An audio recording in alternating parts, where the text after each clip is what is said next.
Burdinazko ilargi erdia. Nekazaritza gure gizartearen oinarri garrantzitsua izan da urte luzez.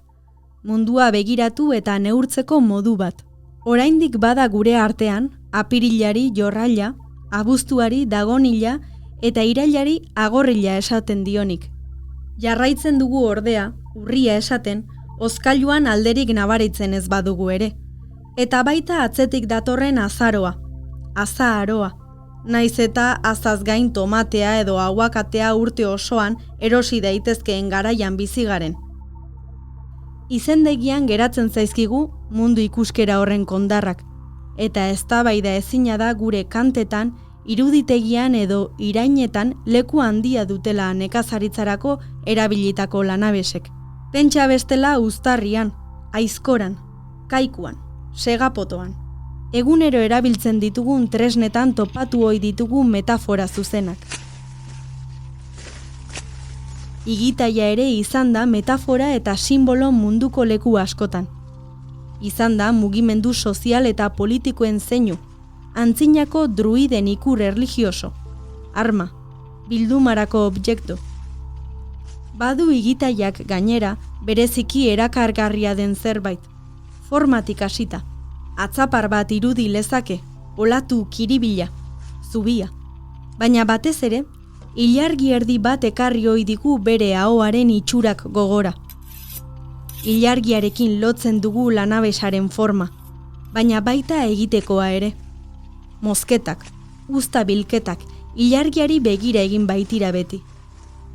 Ez dugu alferrik zenbatzen denbora ilargi aldika. Igitai zehatz bati begira jarriko gara orain. Intxurreko igitaiari.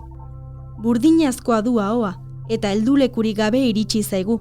Metalezko ilargi erdia sustraiak non bota ez dakiela. Intxurren aurkitu zuten. Tolosa eta Albiztur artean. Bertan, Burdinaroko herri gotortu baten aztarnak daude. Kristo aurreko 500 urtekoa da. 2000 urte baino gehiago egin behar dugu atzera beraz, objektu hause gure historian eta nekazarien esku abiletan kokatzeko. Askotan zabaldu izan da honako ideia. Orografiaren ondorioz nekazaritza ez dela hainbeste lantzen Kantauri isurialdean. Baina aurkitutako igitai honen gixako lanabesei esker, landare arrastoekin eta kiskali ondoren mendeetan iraunduten zerealekin batera, badakigu Burdinaroan eta are neolitoan nekazaritzak garrantzia handia zuela inguruotan. Ez abeltzaintzak soilik.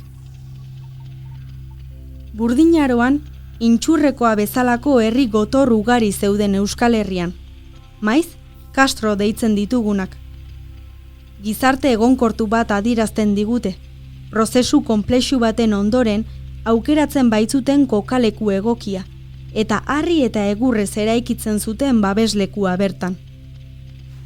Gotorlekuaren barnean bizilekuak eraikitzen zituzten, baita abereentzat larreak eta nekazaritzarako eremuak ere.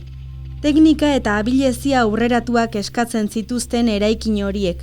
Horregatik akaso, egotzi izan zaie horien eraikuntzaren meritua jentilei herri sinesmenetan.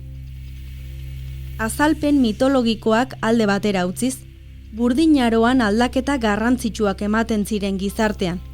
Eremu zehatzetan egonkortzen ari ziren herriak eta burdinaren erabilpenak iraultza handia ekarri zuen bizimodura. Garaiko aurrerapen teknologiko handienetako baten moduan ulertu behar dugu.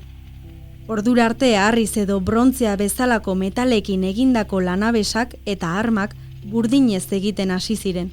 Nekazaritzaren gorakada estuki lotzen zaio horri. Burdinaren erabilpenari esker, lanabes eta baliabide hobeak zeuden, uzta gehiago biltzen zen, eta soberakinak pila zitezken. Ondorioz, trukea, salerosketa eta merkataritza martxan jarri ziren, bezalako material gehiago eskuratzea ahalbidetuz. Erabateko aldaketa ordura arteko bizimoduarekiko. Intxurreko gotorlekuan topatutako 2000 urte baino gehiagoko ilargi erdi horrek beraz, zera gogorarazten digu. Ezin dugu gure antzinaroko eta historia aurreko iruditegia osatu nekazarien eta horien lanabesen jardunik gabe. Entzun duzun hau Euskal Herriko historia 100 objektutan podcastaren atal bat izan da. Euskal Wikilarien kultura elkartearen proiektua berriarekin elkarlanean ekoitzia. Intxurreko igitaia gordailuan dago gaur egun. Atal honen gidoia Aintzane Usandizagarena da eta Intza Alkainen agotxean entzun duzu.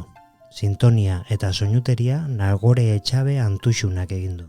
Informazio gehiago 100objektu.eus webgunean.